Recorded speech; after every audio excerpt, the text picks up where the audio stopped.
आप देख रहे हैं इंडिया टाउन न्यूज, भारत की बात।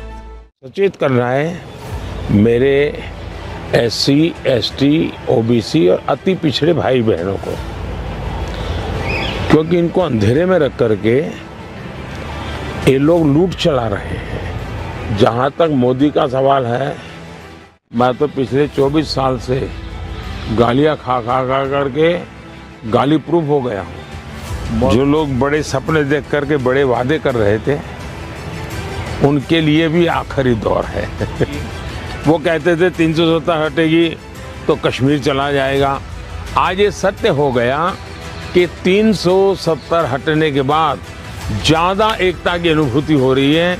कश्मीर के लोगों का अपनापन ज़्यादा बढ़ रहा है और इसलिए इसका सीधा परिणाम चुनावों में भी दिखाई देता है। नमस्कार, आप देख रहे हैं इंडिया टाउन न्यूज। मैं हूं आपके साथ कमर गौस। आइए आज के नेशनल पॉलिटिक्स में बात करते हैं प्रधानमंत्री नरेंद्र मोदी के इस लोकसभा चुनाव के बीच दिए जा रहे इंटरव्यू की। लोकसभा चुनाव 2024 की शुरुआत जब से हुई है, तब से ही प्रधानमंत्री मोदी एक के बाद एक इंटरव्यू दिए जा रहे हैं। रिपोर्ट्स के मुताबिक पीएम मोदी इस चुनाव में अब तक 70 से अधिक इंटरव्यू अलग अलग मीडिया चैनल्स को दे चुके हैं। मंगलवार को दिए एक चैनल को इंटरव्यू में प्रधानमंत्री ने एससी, एसटी, ओबीसी आरक्षण को लेकर कई राज खोले हैं। उन्होंने बताया कि किस तरह पिछले दरवाजे से इनका हक छीना गया। साथ ही कहा कि मैं तो पिछले 24 साल से गालियां खा कर गाली प्रूफ बन गया।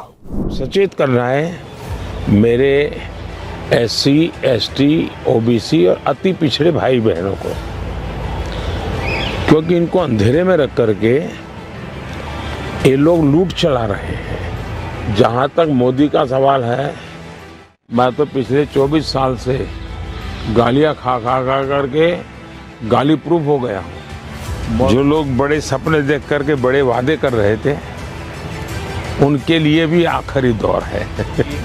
वो कहते थे 370 हटेगी तो कश्मीर चला जाएगा। आज ये सत्य हो गया कि 370 हटने के बाद ज़्यादा एकता की अनुभूति हो रही है।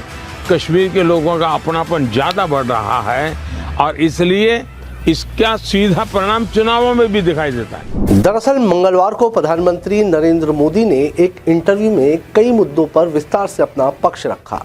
उन्होंने दिल्ली के सीएम अरविंद केजरीवाल द्वारा पीएम मोदी पर लगाए आरोप, पीएम मोदी तय करते हैं कि कौन जेल जाएगा, पर पलटवार करते हुए कहा, बेहतर होगा कि ये लोग संविधान पढ़ लें, देश के कानून पढ़ लें, मुझे किसी को कुछ कहने की ज़रूरत नहीं है। उन्होंने कश्मीर में हुए रिकॉर्ड वोटिंग के बारे में कहा कि कश्मीर की जो स्थिति बदली है, उसके संदर्भ में सबसे पहले देश के न्याय तंत्र को प्रार्थना करना चाहता हूँ। पहले तो मैं चाहूँगा कि कश्मीर की जो स्थिति बदली है, उसके संदर्भ में सबसे तो पहले मैं मेरे देश के न्याय तंत्र को प्रार्थना करना चाहता हूँ कि अगर सरकार किसी काम को करने के लिए, उसका एक डिजाइन होती है, उसकी एक स्ट्रेटेजी होती है। ऐसी समस्याओं के समाधान के लिए उस स्ट्रेटेजी के तहत काम करना होता था। सरकार के काम करने की रणनीति होती है, उसके लिए कभी मुझे इंटरनेट बंद करना पड़ा, कोई एनजीओ कोर्ट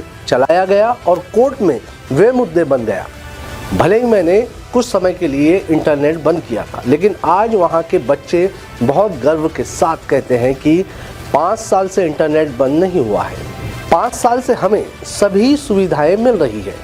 कुछ दिन तकलीफ हुई, लेकिन अच्छे काम के लिए हुई थी। जो ऐसे एनजीओ हैं जिन्होंने अदालतों के भरोसे लड़ाई शुरू की है, उनसे देश को बचाना बहुत जरूरी है। अब उसके लिए कभी मुझे इंटरनेट बंद करना पड़ा, कोई एनजीओ कोर्ट चला गया और वो बड़ा कोर्ट के अंदर बड़ा इशू बन गया। आज समझिए कि भले मैंने कुछ समय के लिए इंटरनेट बंद किया था, लेकिन आज बड़े गर्व के साथ वहाँ के बच्चे कहते हैं कि 5 साल से इंटरनेट बंद नहीं हुआ है। 5 साल से हमें सब सुविधाएं मिल रही है। कुछ दिन तकलीफ हुई, लेकिन अच्छे काम के लिए हुई थी। अब वो अदालत के अंदर जब विवादों में चढ़ जाता है, तब चीज़ें गड़बड़ा जाती है।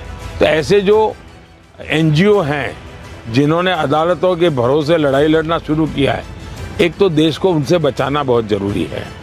दूसरा, वहाँ का सामान्य मानवी जब मतदान करता है ना, तब वो सिर्फ किसी को जिताता ऐसा नहीं है जी। मतदान करता है मतलब भारत के संविधान को गले लगाता है। मतदान करता है तब भारत की सरकार बनाने में वो गर्व के साथ भागीदारी करता है। मतदान करता है मतलब कि भारत के सार्वभौमत्व के प्रति अपना समर्पण व्यक्त करता है। आज मतदान यानी 40-40 साल के रिकॉर्ड टूट चुके हैं। मेरे लिए बहुत सबसे बड़ी संतोष की बात है कि मेरे कश्मीर के मेरे भाई बहन, मेरे परिवारजन उमंग और उत्साह के साथ मतदान के लिए आगे आए। उन्होंने मतदान करके दुनिया को एक मैसेज दे दिया है। जो लोग आशंकाएं करते थे उनको एक मैसेज दे दिया। साथ ही धारा 370 का जिक्र करते हुए कांग्रेस पर आरोप लगाया और कहा धारा 370 सिर्फ 4-5 परिवारों का एजेंडा था। ये ना तो कश्मीर के लोगों का एजेंडा था और ना ही देश के लोगों का एजेंडा था। अपने फायदे के लिए उन्होंने 370 की ऐसी दीवार बनाई थी और कहते थे कि 370 हटाओ तो आग लग जाएगी। आज ये सच हो गया है कि 370 हटने के बाद और एकता का एहसास हो रहा है। कश्मीर के लोगों में अपनेपन की भावना बढ़ रही है और इसलिए इसका सीधा परिणाम चुनाव के साथ साथ पर्यटन में भी दिख रहा है। कश्मीर की जनता का एजेंडा था, न देश के लोगों का एजेंडा था। ये अपने फायदे के लिए ये 370 की ऐसी एक दीवार बना के बैठे थे ताकि कोई झोंक न पाए और कहते थे 370 हटेगी तो आग लग जाएगी। वो कहते थे 370 हटेगी तो कश्मीर चला जाएगा। आज ये सत्य हो गया कि 370 हटने के बाद ज़्यादा एकता की अनुभूति हो रही है। कश्मीर के लोगों का अपनापन ज़्यादा बढ़ रहा है और इसलिए इसका सीधा परिणाम चुनावों में भी दिखाई देता है, टूरिज्म में दिखाई दे रहा है। G20 समिट वहाँ होती है, बड़े शान से कश्मीर ने उनका स्वागत किया पूरी दुनिया का। आगे प्रधानमंत्री नरेंद्र मोदी ने SC, ST और OBC आरक्षण पर बड़ी बात कही। उन्होंने कहा मुझे मेरे SC, ST, OBC और अति पिछड़े भाई बहनों को सचेत करना है क्योंकि उनको अंधेरे में रखकर ये लोग लूट चला रहे हैं। चुनाव एक ऐसा समय है जो सबसे बड़ा संकट आ रहा है, उससे देशवासियों को मुझे जागरूक करना चाहिए। इसलिए मैं आग्रहपूर्वक जनता जनार्दन को समझाता रहा हूँ। 2010 के बाद पश्चिम बंगाल में जारी किए गए सभी OBC प्रमाण पत्रों को रद्द करने के कलकत्ता उच्च न्यायालय के फैसले पर PM नरेंद्र मोदी ने कहा उनके पास एक कार्य प्रणाली है। सबसे पहले उन्होंने आंध्र प्रदेश में कानून बनाकर इसे अल्पसंख्यकों को देने का पाप शुरू किया। वे हार गए। सुप्रीम कोर्ट और हाई कोर्ट ने इसे खारिज कर दिया क्योंकि संविधान इसकी अनुमति नहीं देता है। इसलिए उन्होंने चतुराई से पिछले दरवाजे से खेल शुरू किया और इन लोगों ने रातों रात मुसलमानों की सभी जातियों को OBC बना दिया और OBC से उनके अधिकारों को छीन लिया।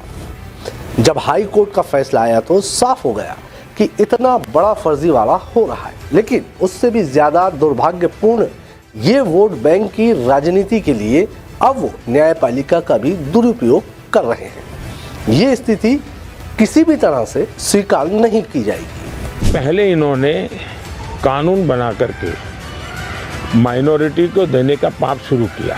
पहले आंध्र में शुरू किया। सुप्रीम कोर्ट ने तक में वो हार गए। हाई कोर्ट ने उसको रिजेक्ट कर दिया क्योंकि संविधान अलाउ करता नहीं है। तो इन्होंने चालाकी करके पिछले दरवाजे से खेल शुरू किया और पिछले दरवाजे से खेल शुरू करने के लिए इन लोगों ने रातों रात मुसलमान की सभी जातियों को OBC बना दिया।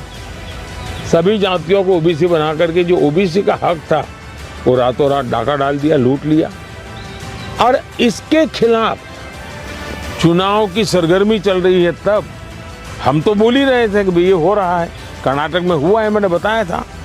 हम बंगाल के लिए भी बोल चुके थे। लेकिन जब हाई कोर्ट का जजमेंट आ गया तब ये साफ हो गया कि इतना बड़ा धोखा हो रहा है। लेकिन इससे भी दुर्भाग्य की बात है कि इतना बड़ा वोट बैंक की राजनीति करने के लिए वे अब इनको भी गाली दे रहे हैं, जुडिशरी को गाली दे रहे हैं, न्यायपालिका को गाली दे रहे हैं, और वो यहाँ तक कह रहे हैं कि कुछ भी हो जाए हम कोर्ट की बात मानने वाले नहीं हैं। ये जो स्थिति है वो किसी भी हालत में स्वीकार्य नहीं हो सकती। मेरे SC, ST, OBC और अति पिछड़े भाई बहनों को, क्योंकि इनको अंधेरे में रख करके ये लोग लूट चला रहे हैं, और चुनाव एक ऐसा समय है कि जो सबसे बड़ा संकट आ रहा है उससे देशवासियों को मुझे जागरूक करना चाहिए। और इसलिए मैं आग्रहपूर्वक जनता जनार्दन को समझा रहा हूँ, भारत के संविधान की मूल भावना का हनन हो रहा है, संविधान की मर्यादाओं को तार तार कर दिया जा रहा है, और वो भी अपनी वोट बैंक की राजनीति के लिए। प्रधानमंत्री नरेंद्र मोदी ने विपक्ष पर उनको गाली देने का आरोप लगाते हुए कहा, चाहे चुनाव हो या न हो, ये लोग मानते हैं कि गालियां देने का हक उनको ही है, और वे इतने हताश निराश हो चुके हैं कि गालियां देना, अपशब्द बोलना उनका स्वभाव बन गया। आपको बता दें कि 1 जून को आखिरी चरण का मतदान होना है, जिसमें 8 राज्यों के 57 लोकसभा सीटों पर वोट डाले जाएंगे, और लोकसभा चुनाव का परिणाम 4 जून को आएगा। देखना यह होगा कि क्या नरेंद्र मोदी लगातार तीसरी बार के प्रधानमंत्री बनते हैं, या फिर इस चुनाव में देश को एक नया प्रधानमंत्री मिलता है। आज के नेशनल पॉलिटिक्स के सेगमेंट में फिलहाल इतना ही। मुझे दीजिए इजाजत। नमस्कार।